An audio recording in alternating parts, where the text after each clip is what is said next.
reunidos na presença de Deus para prestar culto ao seu nome. Nós vamos iniciar com a leitura do Salmo 62. Salmo 62.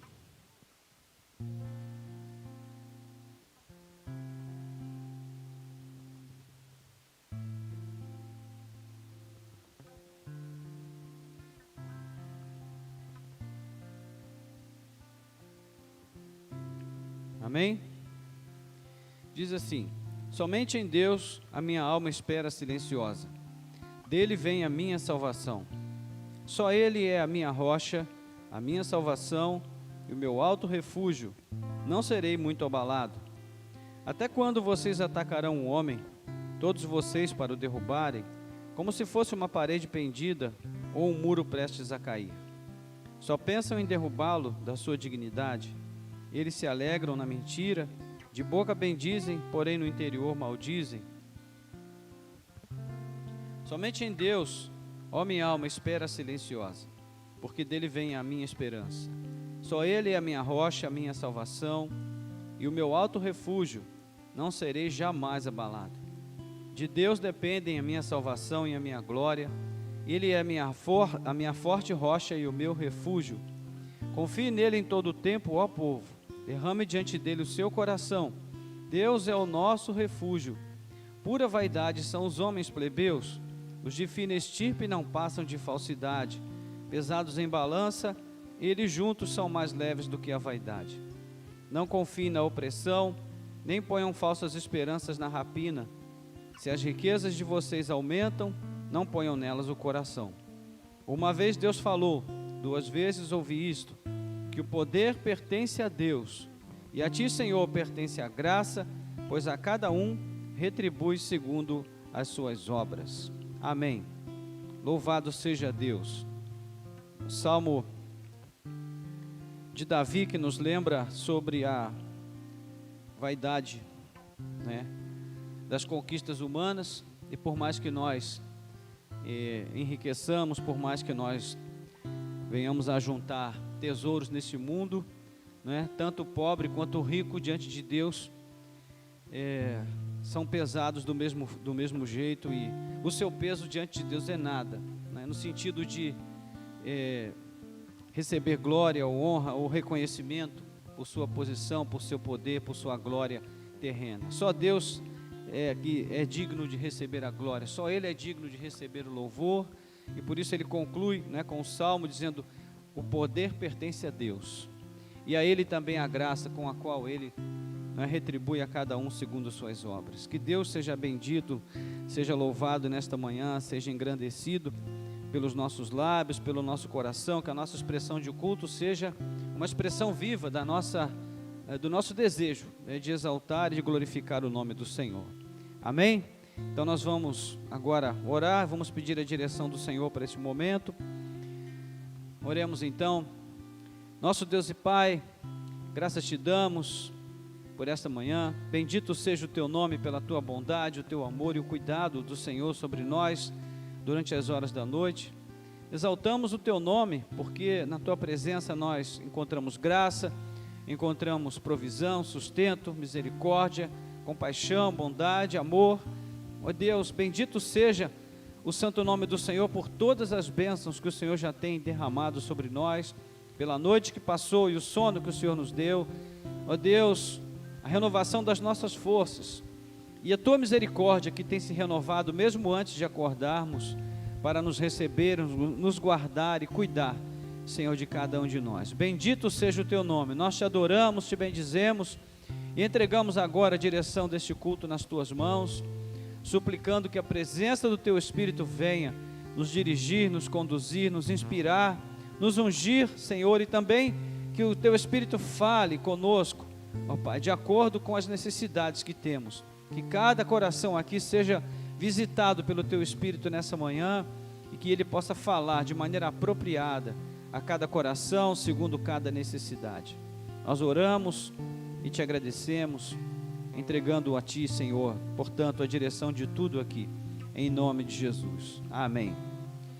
Amém. Louvado seja o nome do Senhor. Vamos louvar a Deus, vamos cantar louvores ao nome do Senhor.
nome, Senhor, nessa manhã. Exaltado seja o teu santo nome.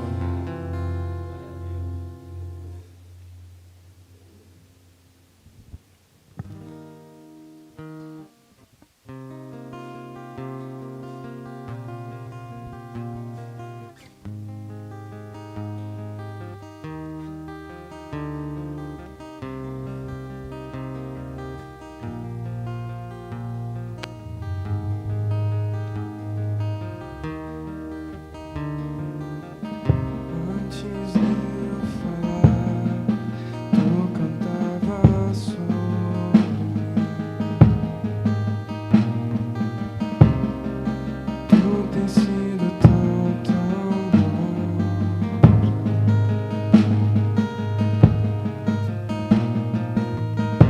Antes de eu respirar, sopraste tua vida em mim.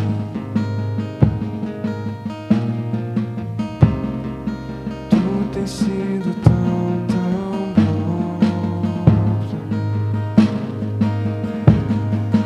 Oh, impressionante, infinito e ousado amor de Deus.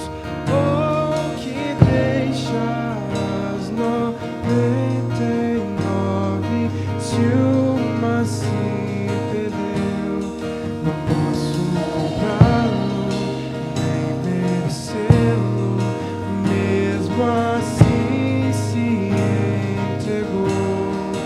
Oh, impressionante, infinito e ousado amor de Deus.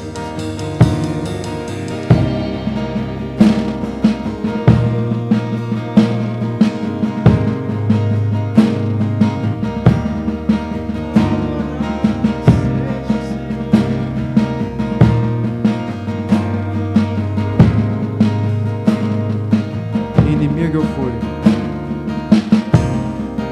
Inimigo eu fui, mas teu amor mudou.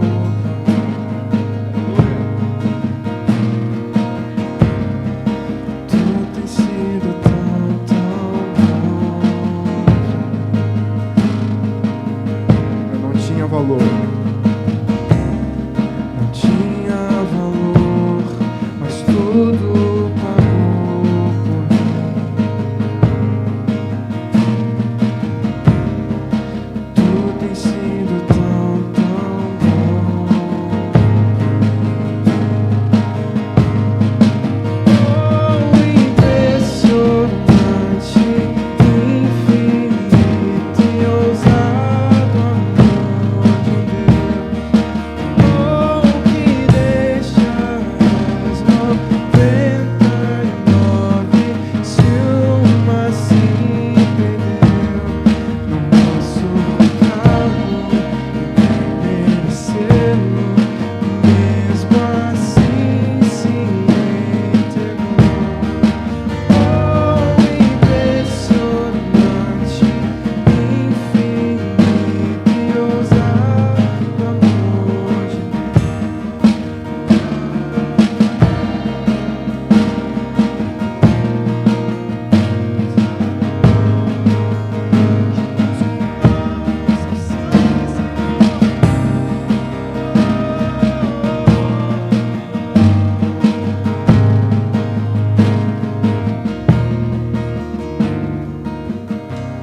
Traz luz para as sombras, escala as montanhas para me encontrar. Derruba as muralhas, destrói as mentiras para me encontrar. Ele traz luz. Traz luz para as sombras, escala as montanhas para me encontrar.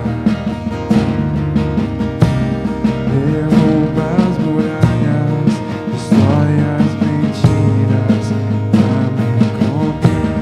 Ele traz luz para as sombras, escala as montanhas pra me encontrar.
todo pecado.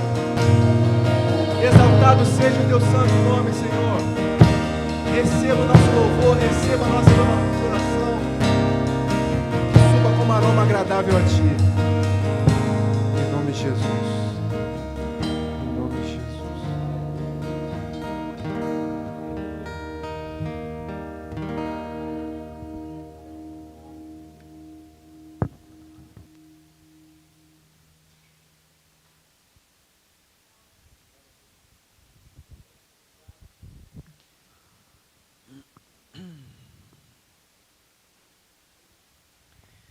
Bem, nós estamos hoje concluindo a nossa série de estudos, né, sob o título Bem-vindo ao Reino de Deus. E hoje nós vamos terminar o nosso estudo sobre o Apocalipse. Estamos fazendo uma leitura panorâmica e enfatizando aqueles pontos assim mais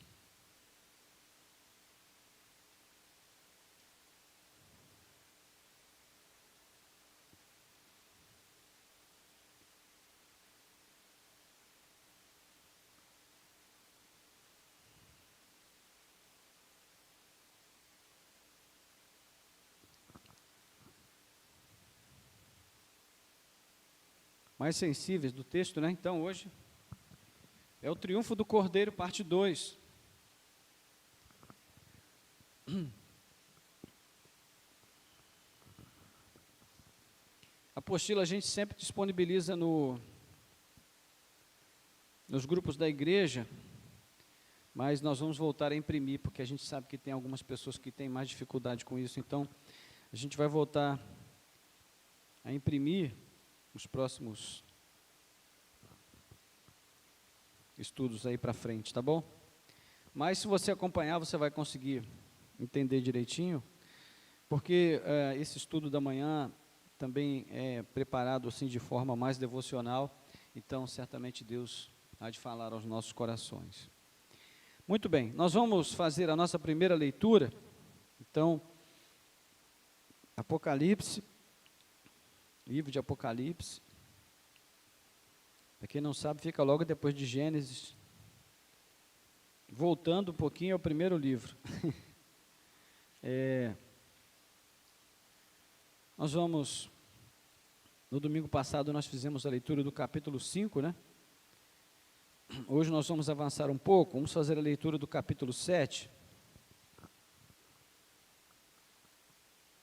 que é um dos capítulos de transição do Apocalipse. Então nós vamos ler aí o capítulo 7.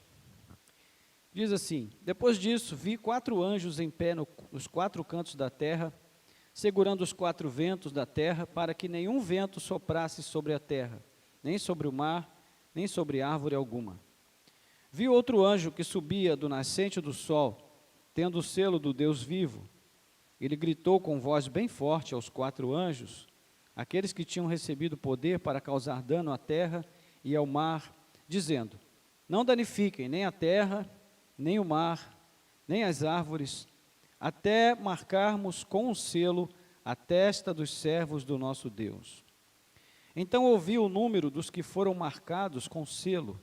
Eram 144 mil, de todas as tribos dos filhos de Israel. Da tribo de Judá foram marcados com o selo 12 mil, da tribo de Ruben 12 mil, da tribo de Gade 12 mil, da tribo de Azer 12 mil, da tribo de Naftali 12 mil, da tribo de Manassés 12 mil, da tribo de Simeão 12 mil, da tribo de Levi 12 mil, da tribo de Issacar 12 mil, da tribo de Zebulon 12 mil, da tribo de José 12 mil, da tribo de Benjamim foram marcados com o selo 12 mil.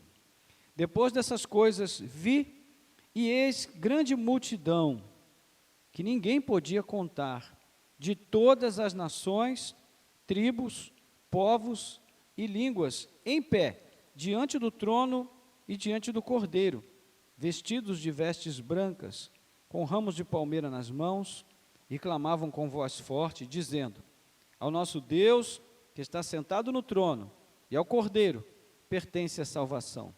Todos os anjos estavam em pé, rodeando o trono, os anciãos e os 4 seres viventes, e diante do trono se prostraram sobre o seu rosto e adoraram a Deus, dizendo: amém. Louvor, a glória, a sabedoria, as ações de graças, a honra, o poder e a força sejam ao nosso Deus, para todos sempre. Amém.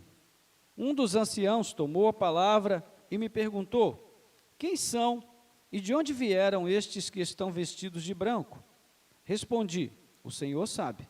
Então ele me disse: estes são os que vêm da grande tribulação, que lavavam suas vestes e as alvejavam no sangue do Cordeiro. Por isso estão diante do trono de Deus e o adoram de dia e de noite no seu santuário. E aquele que está sentado no trono estenderá sobre eles o seu tabernáculo. Jamais terão fome, nunca mais terão sede, não cairá sobre eles o sol, nem qualquer outro calor forte. Pois o Cordeiro que está no meio do trono os apacentará e os guiará para as fontes da água da vida, e Deus lhes enxugará dos olhos toda a lágrima. Amém. Louvado seja Deus. Bem, de onde João tirou essa inspiração para falar acerca deste capítulo 7, né, sobre esses 144 mil selados? Bom, primeiro vamos falar sobre os 144 mil, que a gente já começa aqui a tentar desvendar algumas coisas, né? Esse é um dos pontos polêmicos no Apocalipse, né? Porque as pessoas falam bastante sobre os 144 mil. As testemunhas de Jeová dizem que são apenas 144 mil que serão salvos. E há outras formas de interpretação disso daqui, né? Em outras denominações, e pensamentos e ideias, enfim. Mas o que o texto está dizendo efetivamente? O que o texto está dizendo é que 144 mil são, na verdade, a totalidade do povo de Deus. Porque ele vê aqui, de cada tribo de Israel, 12 mil. Né? Isso é o que ele ouve, na verdade. Então, ouvi o número dos que foram marcados com o selo. Eram 144 mil de todas as tribos dos filhos de Israel. Então, de cada tribo, 12 mil. Né?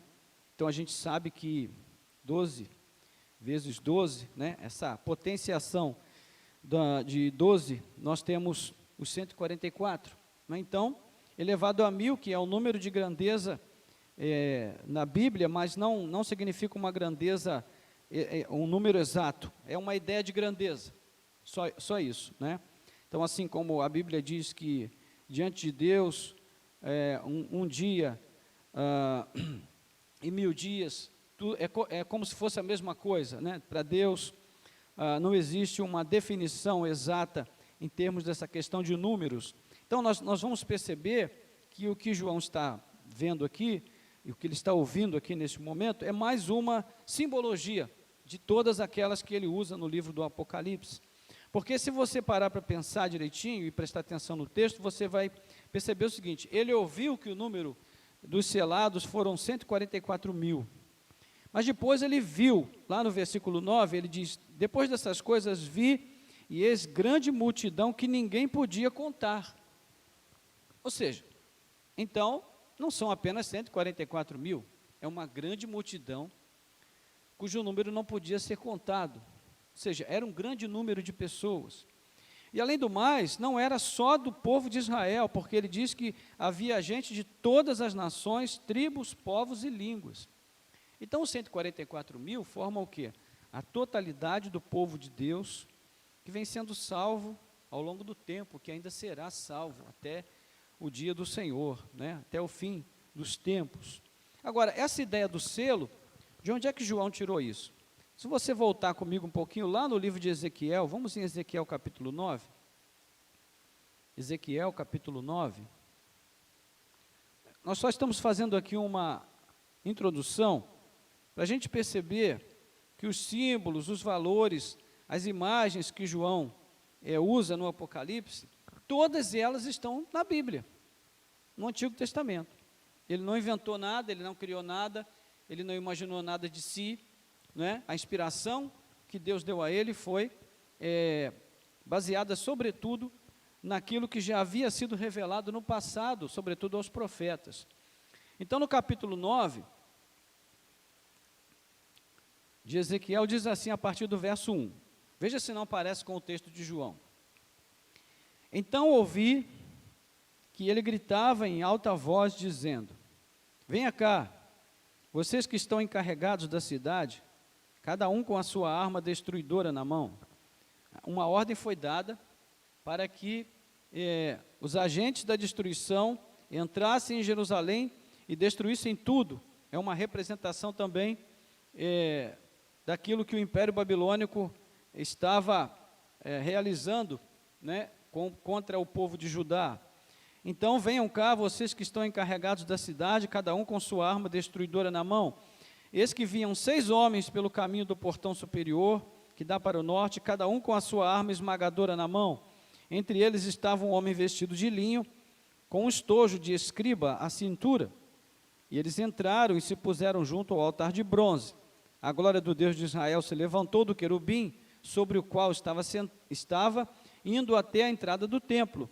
E o Senhor chamou o homem vestido de linho, que tinha o estojo de escriba à cintura, e lhe disse: passe pelo meio da cidade, pelo meio de Jerusalém, e marque com um sinal a testa daqueles que suspiram e gemem, por causa de todas as abominações que se cometem no meio dela. Ou seja, todos aqueles que sofrem com o pecado que se pratica em Jerusalém. Ou seja, aqueles que são fiéis a Deus, que amam a Deus, e que sofrem por causa do pecado que ofende a Deus.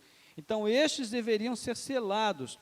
E depois disso, diz o verso 5, o Senhor disse aos outros homens: passem pela cidade após ele e matem, que os olhos de vocês não tenham piedade e não poupem ninguém. E aí ele vai dar aqui uma série de ordens nesse sentido. Ou seja, é basicamente a mesma perspectiva de João, não é? Onde ele diz que deve haver um processo de espera para aqueles que estão destinados à destruição, né? Então ele diz aqui, olha, verso 3, não danifiquem nem a terra, nem o mar, nem as árvores, até marcarmos com selo a testa dos servos do nosso Deus. É basicamente a mesma visão, mesmo princípio, mesmo fundamento, né? Basicamente o mesmo enredo do texto de Ezequiel. Então o que João está fazendo? Ele está recuperando o texto de Ezequiel, mostrando aqui uma nova perspectiva para aquele texto, agora não mais se relacionando apenas ao povo de Israel, mas ao povo de Deus em todos os tempos, né? Então o Senhor manda que o anjo da destruição espere e não danifique nada, até que sejam selados aqueles que pertencem a Deus. Então isso para a gente entender que o Apocalipse tem uma lógica, não é um livro selado, né, selada foi a revelação que deveria ser trazida na sua plenitude em Jesus Cristo. Por isso, lá no livro de Daniel, o Senhor diz para ele: sela este livro, porque o que vai acontecer daqui para frente não é para o seu conhecimento nesse momento, ou seja, não pode ser revelado agora, não vai ser revelado agora, mas para dias futuros. E aí quando a gente começa na leitura do Apocalipse, a gente vê que a ordem é ao contrário, não é para fechar o livro, mas é para abrir o livro, porque chegou o tempo da revelação, né? Então o que João faz? João está trabalhando com aquilo que a gente chama de recapitulação. Ele recupera vários fundamentos da fé, não é? E sobretudo do propósito salvífico de Deus na terra, dentro do livro do Apocalipse. E ele repete isso várias vezes, de várias maneiras diferentes, né, que é um estilo literário que era muito próprio da sua época e também faz parte do gênero literário chamado apocalipse, ou apocalíptico, né, gênero apocalíptico. Ok, então vamos entrar na apostila aí, depois a gente avança um pouco mais a esse respeito. O ensino geral das Escrituras deixa claro que na interpretação dos autores bíblicos, tanto o bem quanto o mal, ocorre dentro de um propósito soberano de Deus. Seja na fé descrita no AT, o Antigo Testamento, seja na vida dos primeiros cristãos, todas as coisas estão sujeitas à soberania de Deus. Então, nós vamos ver lá no texto de Jó, no capítulo 2, da aprovação de Jó, quando Deus ali autoriza Satanás a tocar em tudo que Jó possui, menos na sua vida. Ou seja, Satanás não podia tirar a vida dele, não podia matá-lo, mas podia tocar em tudo que ele tinha, inclusive na sua saúde. Então ele sofre toda aquela provação. Nós que lemos o livro sabemos que foi por autorização de Deus, mas Jó não sabe, né? E ele só vai entender o propósito de tudo aquilo lá no final. Quer dizer, na verdade ele vai entender no processo de todo aquele sofrimento que ele vive, mas ele vai revelar esse entendimento lá no final do livro de Jó, né? Da mesma forma, 1 Reis capítulo 22, nós encontramos ali também uma situação parecida, né? Quando o rei Acabe está querendo ir à luta, né, com uma aliança com o reino do sul, que é o reino de Judá. Naquele momento o rei era Josafá, e então eles querem ir, mas o Acabe era um homem pecador, ele se casou com uma bruxa praticamente, né? E ele vivia em pecado, e ele sabia que ele era um homem idólatra, e por isso ele estava sempre desconfiando de que Deus iria puni-lo de alguma forma. E então ele consultou os profetas de Baal, ao invés de consultar os profetas do Senhor.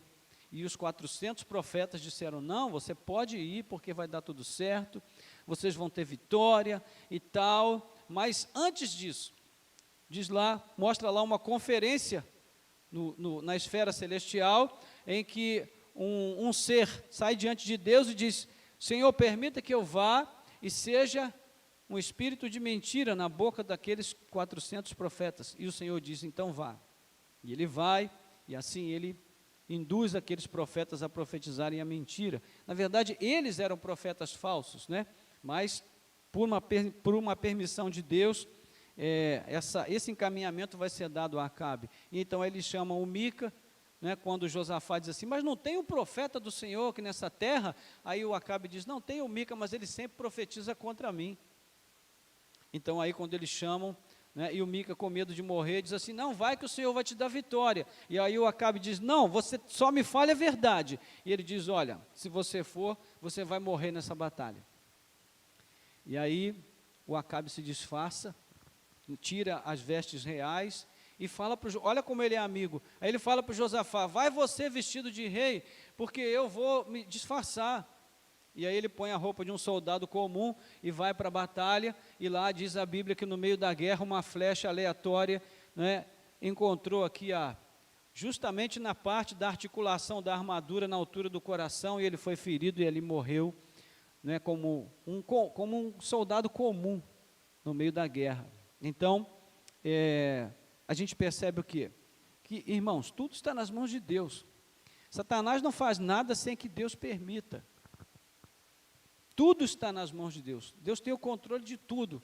Aí a gente vem com as perguntas: mas por que Deus permite esse tipo? Bom, aí a gente vai ter que perguntar a Ele quando chegar na glória, porque Ele tem os seus planos, os seus propósitos, e ainda que Deus tentasse nos explicar tudo o que Ele faz, mesmo assim a gente não iria compreender, porque a nossa mente é muito limitada, né? É por isso que o homem moderno, ao invés de ele admitir a sua limitação, o que ele faz? Ele diz que Deus não existe, e que aquilo que não pode ser explicado não pode ser crido. Por quê? Porque ele quer medir a Deus com a medida do homem, ao invés de medir o homem com a medida de Deus. Então é uma inversão nesse processo. Romanos 8, 28 também vai dizer que Deus age em todas as coisas para o bem daqueles que o amam.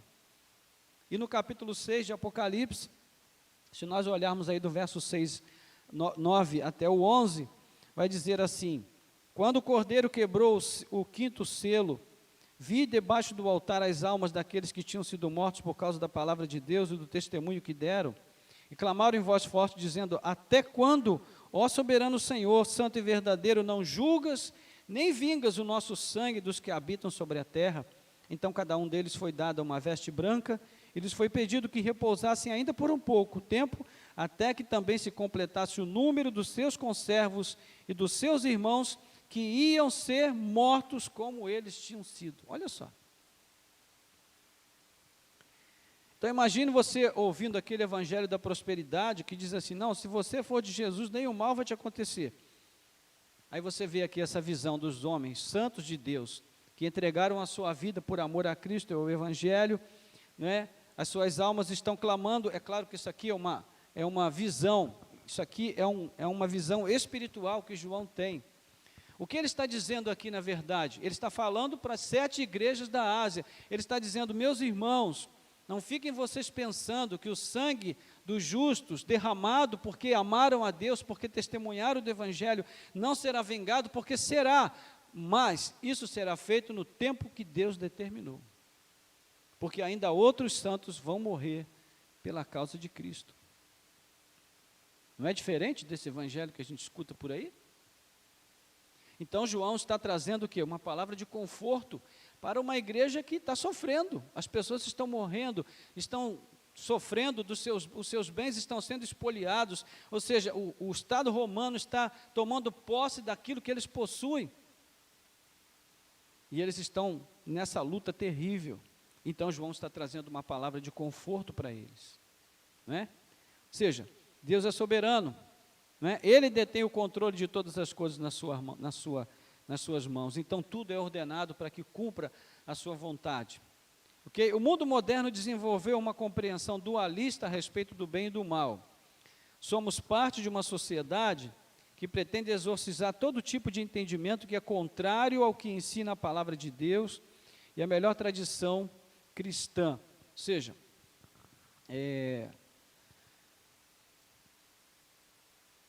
eu acho que a gente tem que pensar direitinho sobre essa questão, irmãos, porque esse dualismo que o mundo estabelece também entrou na igreja, não é? Quando uma pessoa está sofrendo, quando ela está passando por uma luta, geralmente o que ela diz? Ela diz que Satanás está agindo na vida dela. Quando ela está passando por um momento de prosperidade, quando as coisas vão bem, ela diz então que é Deus que está agindo na vida dela. Mas afinal de contas, será que o inimigo, será que Satanás tem o mesmo poder, tem um poder proporcional ao poder de Deus? Não. Mas isso é o que a gente vê, né, nessa realidade. Então, essa sociedade quer exorcizar todo tipo de sofrimento e quer fazer a felicidade como uma espécie de Deus, ou seja, como um ser divino, né? Tanto é que hoje já se cerebrizou a frase, o importante é ser feliz. Né? Quantas vezes a gente ouve essa frase por aí? O importante é ser feliz. E em nome disso, casamentos são destruídos, famílias são destruídas, né? Filhos deixam de falar com seus pais, pais deixam de falar com seus filhos, a sociedade vai sendo fragmentada, os poderes vão sendo fragmentados. Por quê? Porque cada um está preocupado apenas com a sua felicidade. Então a igreja absorveu esse entendimento que é contrário à palavra de Deus, né? E a melhor tradição cristã. Então a gente seguindo aí, a fé cristã genuína não é masoquista, ou seja, ela não cultua a dor, ela não procura a dor, nem o sofrimento, nem a perda, mas ela reconhece que mesmo na tribulação e no sofrimento pode haver um claro propósito de Deus. Esse é o entendimento que permeia a mensagem do Apocalipse de João. Não é por acaso que logo no início do texto, o trono de Deus é revelado, ou seja, Deus está no controle, Ele é o verdadeiro Rei e Senhor da história. Né? Então, o período de tempo descrito no livro, em que o mal teria liberdade de se manifestar de modo aterrador, já havia sido anunciado antes. Lá em Mateus 24, Jesus vai falar sobre a abominação da desolação, também refletindo ali o livro de Daniel, que também falava sobre isso, mostrando sobre a iniquidade dos últimos tempos, o amor que se esfriaria, os falsos profetas que se levantariam, os falsos cristos que iriam aparecer, não é? Os sofrimentos, as catástrofes, as doenças, os eventos naturais que iriam destruir muita coisa e muitas vidas, tudo Jesus está falando em Mateus 24. Em 2 Tessalonicenses capítulo 2, o apóstolo Paulo vai dizer que o mistério da iniquidade já opera no mundo, mas ele aguarda que seja retirado aquele que o detém. Ou seja, independente da interpretação que você tenha dado a esse texto, o que Paulo está dizendo é que o mal opera no mundo, mas ele opera dentro de um controle, debaixo de uma soberania, de um domínio que o contém e que não permite que ele vá além daquilo que é possível. Então, esse seria o prenúncio não da desolação, da desesperança, mas da vitória final e completa do Cordeiro e do povo do reino de Deus. Então a gente começa aí com os 3 personagens principais do miolo do livro, que são o dragão, a besta e o falso profeta.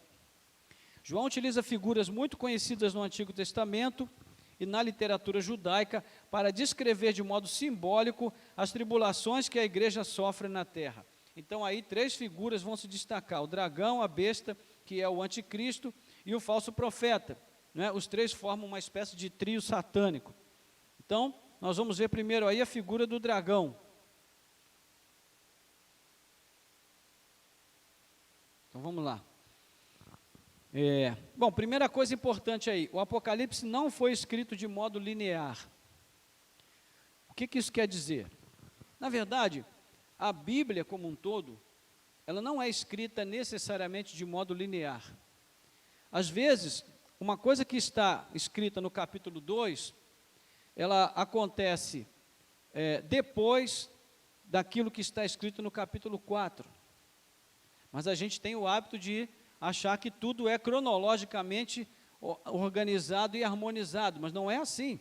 Muitas vezes a Bíblia repete narrativas apenas para enfatizar outras questões ou colocar peso em outros pontos. Por exemplo, lá no início de Gênesis, nós temos a primeira narrativa da criação, no capítulo 1, e vai até o capítulo 2, verso 3, se não me falha a memória.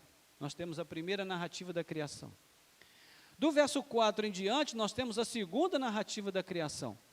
E por que o texto faz isso? Porque, no primeiro momento, o texto falou da criação de um modo superficial, ou seja, de modo panorâmico. Mas, no segundo texto, na segunda narrativa, ele vai enfatizar como o homem foi criado e para que o homem foi criado. Ali ele mostra o estabelecimento da família, quando Deus manda que o homem se case, né, deixe o seu lar e se case com uma mulher, formando uma família. Ou seja, o texto está se repetindo, mas ele está acrescentando outros elementos que vão trazer o quê? Maior entendimento acerca daquilo que está sendo dito ali. Ok? Então, o Apocalipse também não é escrito de modo linear. Não é? João utiliza uma abordagem simbólica, ou seja, ele usa figuras, símbolos, imagens. Não é? Também é cíclica, ou seja, ela vai se repetir muitas vezes, e ele descreve os eventos sempre em paralelo e vai agregando valor e sentido em cada quadro que ele apresenta. Então ele fala, num primeiro momento, de um personagem, e aí no capítulo seguinte ele repete sobre aquele personagem e acrescenta outras características desse personagem que ele não havia colocado no primeiro quadro. Okay? Então, como se João tivesse vários quadros e ele fosse puxando esses quadros para poder mostrar a revelação do livro como um todo. Então, desde o capítulo 3 até o 11, ele mostra primeiro como a igreja sobreviveu às perseguições que sofreu por parte dos homens. Não é? No período do Apocalipse, nós tivemos imperadores muito sanguinários. Né? Imperador Nero, Domiciano, que foi o mais sanguinário de todos, e que era o mais acirrado ao desejo de ser adorado como Deus. Então, o culto ao imperador era muito forte no primeiro século. E quem não prestasse culto ao imperador, quem não honrasse ao imperador como figura humana de poder e também divina, tinha restrições na sua vida social, muitas restrições. Então, a partir do capítulo 12, ele usa o mesmo enredo, ou seja, para falar ainda de como a igreja sobreviveu às perseguições, mas o perseguidor agora é outro, é o próprio Satanás, como João o apresenta aqui a partir do capítulo 12. Né? No entanto, a figura em destaque do capítulo 12 não é o diabo, e sim a igreja. Isso é bom que a gente entenda também, porque tem muita gente que vive lendo o Apocalipse só querendo descobrir, né, sobre o diabo. Mas a personagem principal do Apocalipse não é o diabo, é a igreja. Ele não está falando para os adoradores de Satanás, ele está falando para os cristãos, para as igrejas da Ásia, para irmãos nossos, né, que lá no primeiro século estavam sofrendo com uma série de questões por causa da sua fé. Então, a igreja é descrita primeiro em sua forma final, ou seja, como igreja triunfante e gloriosa, né? E aí, se você for comigo lá no capítulo 12, ele começa assim: viu-se grande sinal no céu, uma mulher vestida de sol, com a lua debaixo dos pés e uma coroa de 12 estrelas na cabeça. Ou seja, essa mulher que ele vê aqui no primeiro momento é a igreja triunfante e gloriosa, é a igreja glorificada, vestida de sol, com a lua debaixo dos pés e uma coroa de 12 estrelas na cabeça. A gente, de novo, tem o número 12, que reflete o quê? As 12 tribos, os 12 apóstolos, é o número do povo de Deus, né? Da igreja de Deus em todo o tempo. Então, depois, João vai descrever a igreja em sua forma terrena, ou seja, a igreja militante e sofredora. Então, lá no versículo 6, ele diz assim, no capítulo 12: a mulher, porém, fugiu para o deserto, onde Deus lhe havia preparado um lugar para que nele a sustentem durante 1260 dias. Por que ela fugiu? Porque essa primeira visão que João tem é seguida de uma segunda visão, né? Essa mulher está grávida, no versículo 2 ele fala isso, e grita com dores de parto, ou seja, ela já está perto de dar à luz, né? Mas ele tem outra visão no verso 3, quando ele diz assim: vi também outro sinal no céu, e eis um dragão grande, vermelho, com 7 cabeças e 10 chifres, e nas cabeças 7 diademas. A sua cauda arrastou a terça parte das estrelas do céu, as quais lançou para a terra, e o dragão se deteve diante da mulher que estava para dar à luz, a fim de devorar o filho que dela nascesse. Ou seja, essa é a razão, né? E ela deu à luz um filho que há de governar todas as nações com cetro de ferro, e o filho da mulher foi arrebatado para junto de Deus e do seu trono. Então aí nós vemos, no verso 6, a mulher fugindo para o deserto. Então, primeiro, a mulher grávida é uma recuperação literária lá do Antigo Testamento também, que é usado para se referir a Israel como a esposa de Deus, a esposa do Senhor, né? Nós vamos ver especialmente no livro de Oséias. Oséias trabalha todo o texto da sua profecia baseado nesse conceito, né, de que a igreja de que Israel é a esposa infiel de Deus, a esposa que o traiu com outros amantes, ela se prostituiu. Então, nós vamos ver vários outros momentos, Isaías também vai falar sobre isso, e boa parte dos profetas vai de algum modo se referir a Israel como a esposa do Senhor. Então é da descendência de Israel que nasce o quê? O Messias, né? É quando João traz à cena o primeiro estereótipo do diabo, que é o dragão vermelho, né? Ele tenta destruir o menino ainda recém-nascido. Aí se você vai lá em Mateus capítulo 2, versículo 16, o que a gente encontra? O Herodes dando ordem para que todos os meninos de 2 anos para baixo sejam mortos, porque ele não queria ser ameaçado na sua dinastia por um outro rei que o ameaçasse, trazendo uma dinastia nova para governar em seu lugar, não é? Então, mas a gente percebe o quê? Que houve um fracasso, né, por parte dessa tentativa. E aí, para onde é que a família de Jesus vai? Para o deserto, né?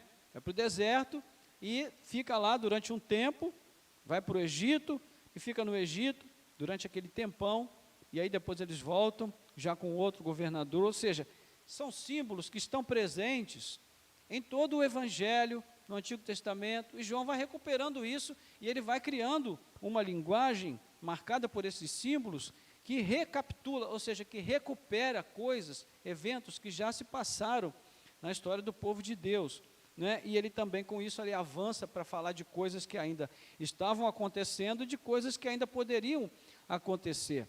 Então, a mulher dá à luz o menino, ou seja, esse menino é o Messias, né? Essa mulher não é Maria, essa mulher é o próprio Israel, né, que dá à luz ao Messias. Esse Messias cumpre a sua missão no mundo e volta para Deus. É o que diz no versículo 5, né? Que a mulher deu à luz um filho homem, que há de governar todas as nações com cetro de ferro, e o filho da mulher foi arrebatado para junto de Deus e do seu trono. Então aí nós vemos lá a descrição desse processo que Paulo vai falar em Filipenses capítulo 2, verso 5 em diante. Ele diz assim, que Cristo veio ao mundo, né, e veio como homem, e sendo encontrado em forma humana, ele se humilhou até a morte, e morte de cruz. Mas depois de todo esse processo de humilhação, ele também entrou no processo de glorificação, pelo que Deus o exaltou sobremaneira, ele deu um nome que está acima de todo nome, para que diante do nome de Jesus, todo joelho se dobre no céu, na terra e debaixo da terra. Então percebe como são recuperações, recapitulações que João vai fazendo, daquilo que já havia sido descrito pelos evangelhos e pelo Antigo Testamento, de um modo geral. Vocês estão entendendo isso? Tá dando para pegar esse conceito? Está tudo bem? Ok. Alguma dúvida aí, vocês podem levantar a mão, tá bom? E fazer a pergunta. A mulher foi deixada na terra, pois a sua missão terrena ainda não estava pronta, ou seja, ainda estava por se cumprir, né? Ela não havia concluído ainda a sua missão, mas Deus a protege de ser destruída pelo dragão. Aí nós vamos ver o quê? A oração sacerdotal de Jesus, João capítulo 17, versos 1 a 5, quando Jesus diz, Pai, eu te glorifiquei na terra, né, com a obra que tu me deste a fazer, agora glorifica o teu filho, né, concedendo a ele o lugar que sempre foi seu, ou seja, chegou a hora do teu filho ser glorificado. E aí ele vai dizer, olha, aqueles que eram teus que tu me deste, nenhum se perdeu, a não ser aquele que tinha que se perder, porque era o filho da perdição. Agora, aí Jesus fala o seguinte, eu não peço que os tires do mundo, eu vou deixá-los no mundo, e eu não te peço que os tires do mundo, mas que os livres do mal.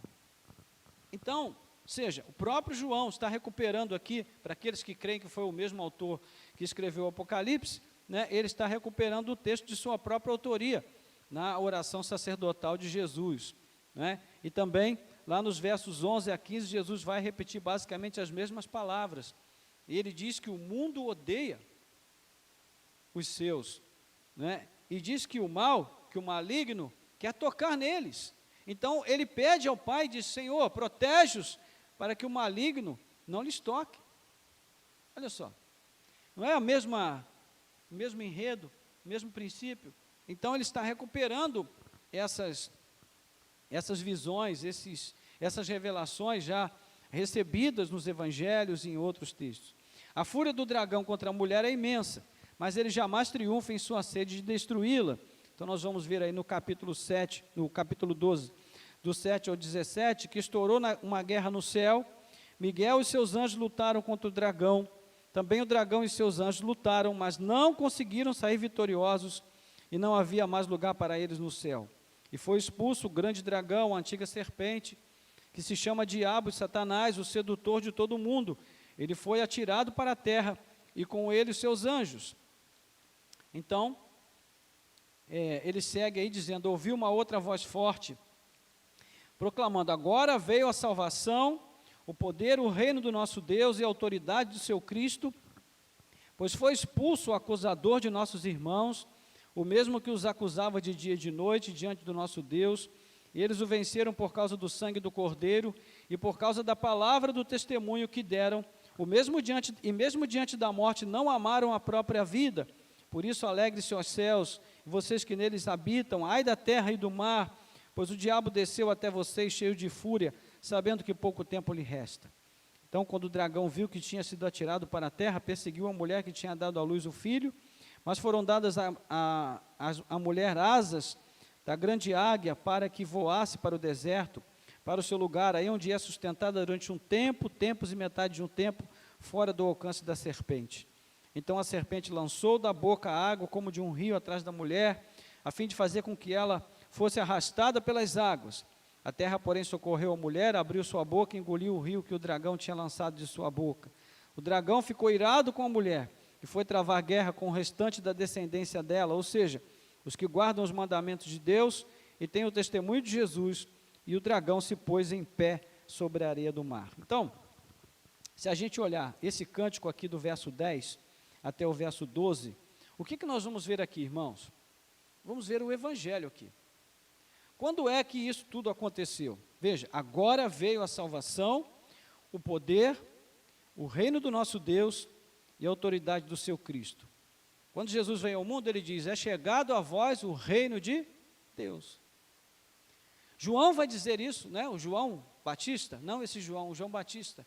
Ele diz: olha, eu só estou aqui para preparar o caminho daquele que vem depois de mim, porque ele é maior do que eu. Eu batizo vocês com água, mas ele virá e vos batizará com o Espírito Santo e com fogo. Ou seja, quando Jesus vem ao mundo e ele começa a desenvolver o seu ministério e a sua obra, ele então tira o poder do dragão, ou seja, ele tira o poder de Satanás, porque o poder de Satanás na vida dos homens está no quê? No pecado.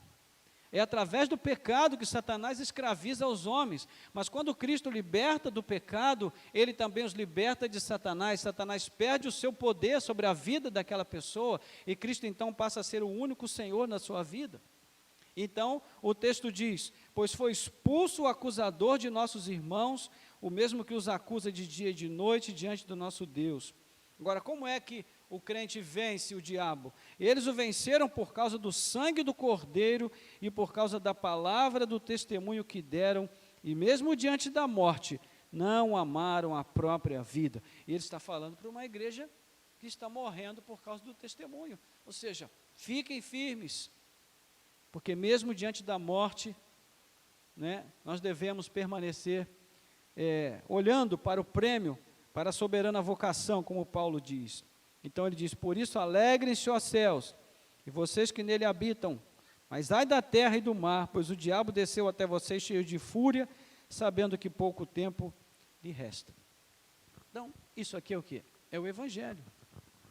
E João representa tudo isso como uma guerra no céu.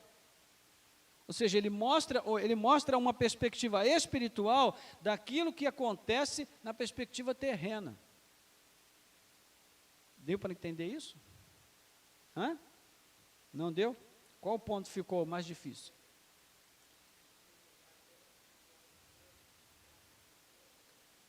Sim. Vamos então lembrar de uma passagem de Daniel. Se não me trai a memória, aqui, capítulo 3, não estou certo, mas creio que é o capítulo 3. Capítulo 9, quando Daniel tem uma visão, e ele começa a orar, ele começa a colocar diante de Deus a intercessão pelo seu povo, e então, quando vem a resposta do anjo, o anjo diz para ele: Daniel, desde a primeira semana que você começou a orar, o Senhor me enviou com a resposta, mas eu fui impedido pelo príncipe da Pérsia, que se me opôs. Quem já leu essa passagem? Então, Daniel, ele vai dizer que, ou seja, Daniel não podia ver isso, era uma revelação que falava de uma perspectiva espiritual, que Daniel não podia ver, mas estava acontecendo. Para Daniel, quem era o grande inimigo? Era a Babilônia, ele estava cativo na Babilônia. Mas do ponto de vista espiritual, quem era o grande inimigo? Satanás.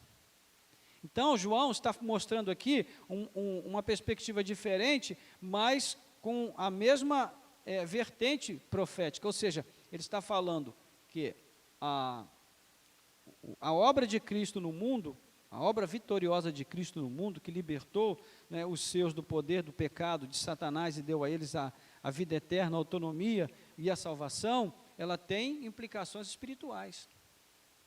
O mundo espiritual está envolvido nessa guerra de Cristo contra o pecado, contra a Satanás, né, contra o domínio que ele tem sobre a vida dos homens. Tudo está envolvido nessa questão, porque o céu e a terra são mobilizados por Deus para cumprir o seu propósito. Deu para entender? Então, assim, tudo que acontece na nossa realidade aqui tem implicações espirituais.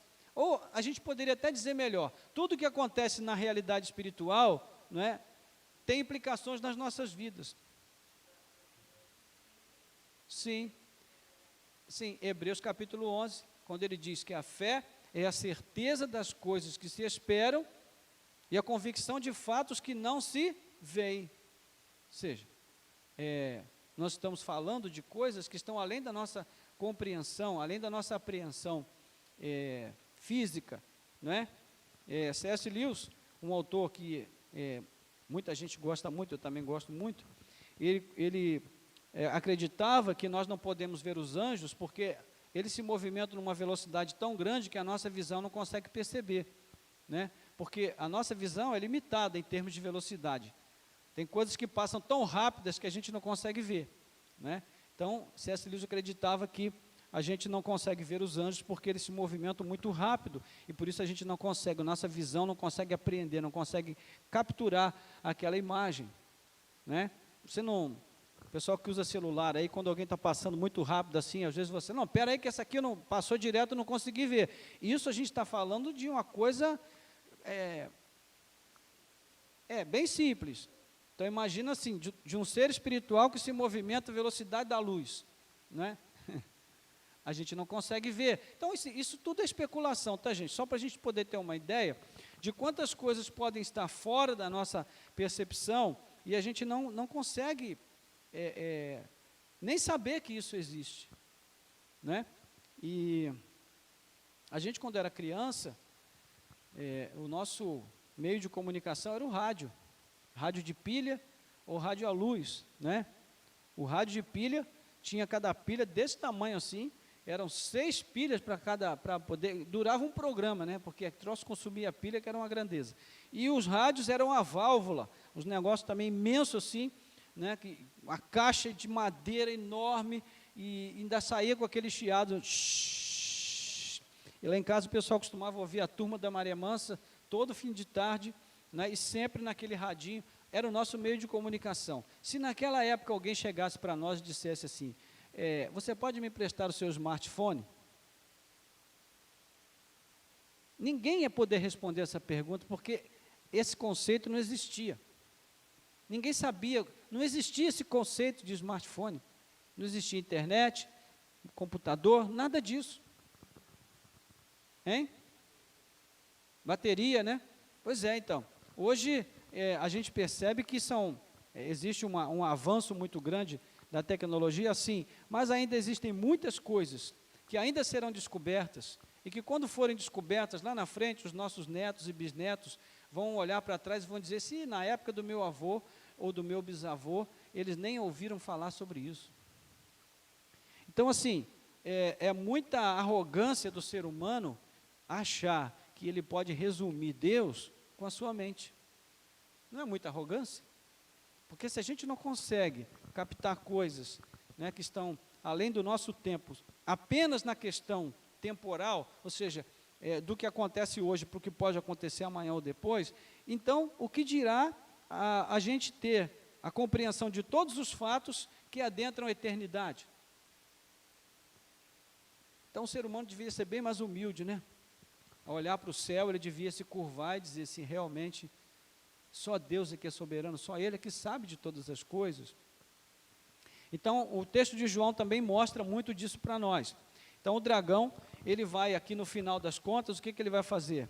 Ele vai, depois de derrotado, ele lança a mão de outra arma para atacar a igreja. O que ele faz? Ele dá poder à besta e instiga a besta contra o povo de Deus. Né? Então, eu vou dar uma corrida aqui, tá, gente? Porque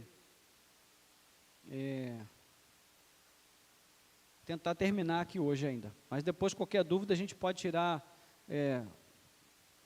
em off aqui, a gente pode, depois do culto, a gente pode sentar para conversar. Muito bem, a besta é sujeita ao dragão e recebe dele a inspiração e o poder. Ela deve guerrear contra os santos e atrair para si e para o dragão a adoração dos homens impenitentes. A besta que sobe do mar é o próprio anticristo. Ela tenta se impor por meio da demonstração de força. Já a besta que sobe da terra é o falso profeta. Ela partilha do mesmo poder da primeira besta e tem a missão de atrair para ela a adoração dos homens através do discurso filosófico, da retórica e do convencimento. Então, basicamente é assim.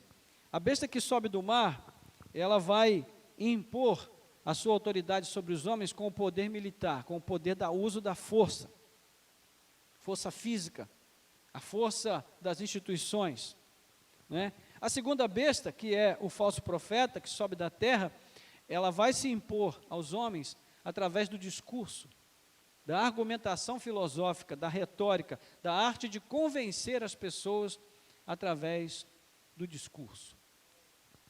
A pergunta é, parece um pouco com as coisas que a gente vê acontecendo hoje? É basicamente tudo isso, né? Agora, isso é novo? Não, isso é antigo. Antigo. Não é à toa que a filosofia é tão antiga também, né? Essa arte de convencimento. Por isso que Paulo vai dizer em 2 Coríntios 10 que as armas da nossa luta não são armas semelhantes às armas filosóficas dos sofistas, por exemplo, que conseguiam enganar as pessoas com um discurso bem arranjado, bem elaborado. Então, aqui Satanás levanta essas bestas, uma que emerge do mar e a outra que sobe da terra, para que elas possam promover a adoração do dragão. O dragão é que agora deve ser adorado de acordo com a autoridade que foi dada às duas bestas. Então, os poderes do mundo que se levantam contra a igreja em todos os tempos, eles estão sempre servindo a um propósito de Satanás. Sempre. E a visão que João tem aqui, ele vai revelar o que está por trás desses poderes.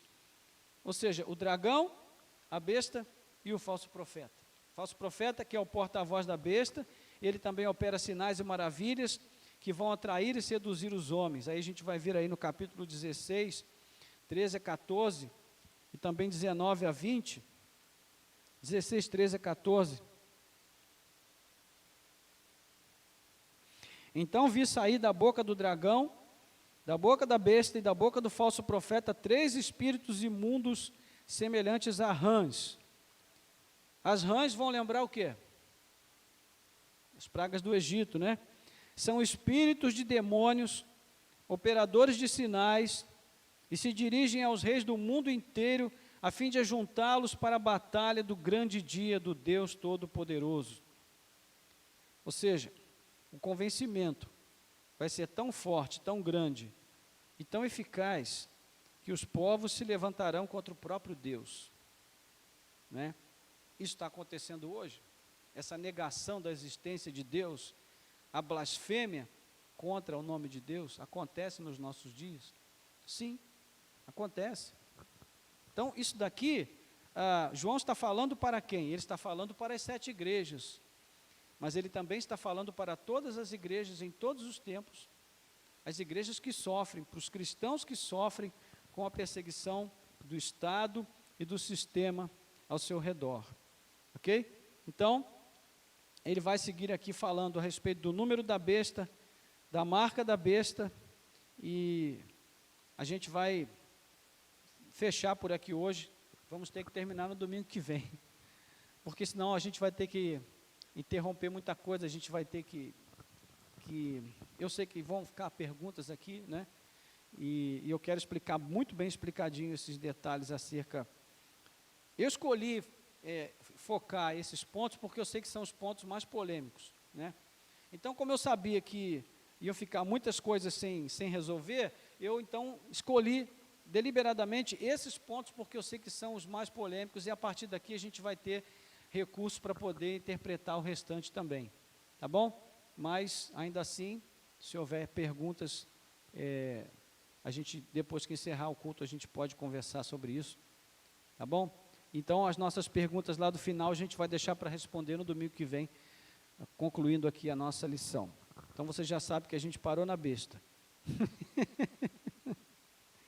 Tá bom? Capítulo 13 aí.